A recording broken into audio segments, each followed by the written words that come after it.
Marunong na po silang kumain ng booster feeds at nasa 14 days old na po ang mga alaga. Dahil hindi kami nakapag-castrate noong 10 days old na sila ay ngayon na namin gagawin ito sa lahat ng mga lalaki. Magbibigay din po kami sa kanilang lahat ng second shot na 1 ml iron vitamins. Magandang araw po mga kaibigan, kumusta?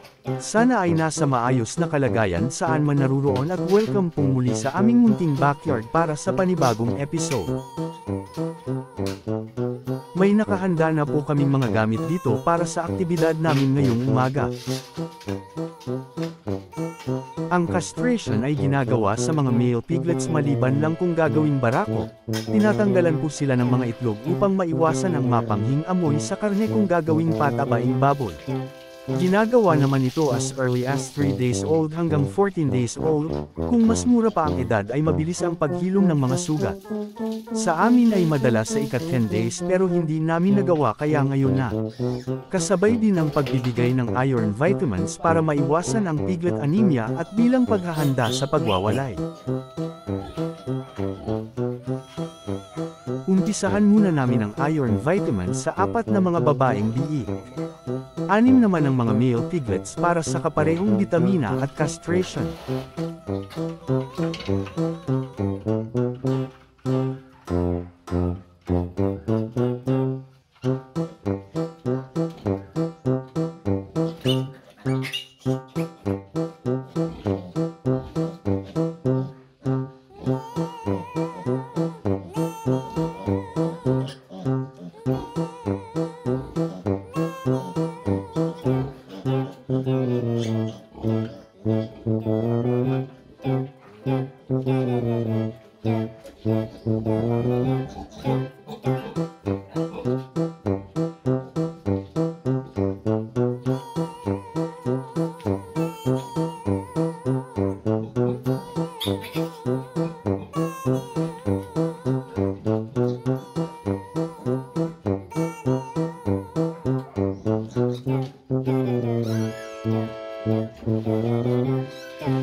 Sa castration mamaya ay hindi na po namin maipakita ang aktwal na pagtanggal ng mga itlog dahil sa may restriction. May ilalagay lang po akong video link sa description kung paano isinasagawa ang ganitong aktibidad at sana ay inyong mapanood. Maraming salamat sa pag-intindi. Ang mga male piglets na, pasensya pong muli at hindi na namin maipakita ang castration. A few moments later. Tapos na po ang aktibidad namin ngayong araw. Medyo na-stress ang mga alaga dahil sa sakit na natamo pero okay lang yan dahil mabilis lang silang makarecover. Pasintabi po, ito naman ang mga natanggal namin sa mga male piglets.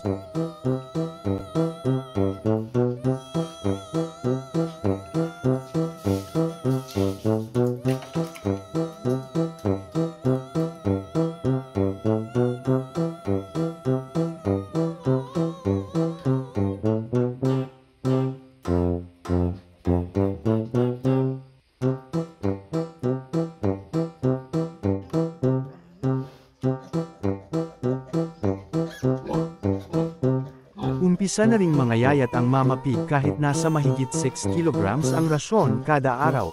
Ang isang dahilan ay medyo malalaki na rin ang mga biik at mataas na rin ang konsumo nila, kaya mainam ay bigyan na ng booster feeds. Ganito talaga siya kapag nasa kalagitnaan ng lactation period, pero kahit ganoon pa man ay marami pa rin siyang gatas.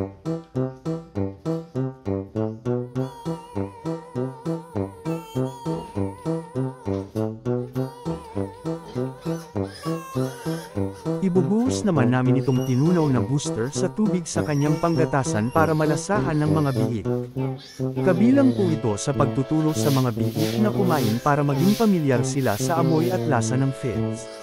Ito na po ang panghuli na paghahalo namin dahil kung nakita ninyo sa unang parte ng video ay marunong na silang kumain.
Ang inyong natunghayan ay base lamang po sa aming pamamaraan at experiences bilang backyard raiser.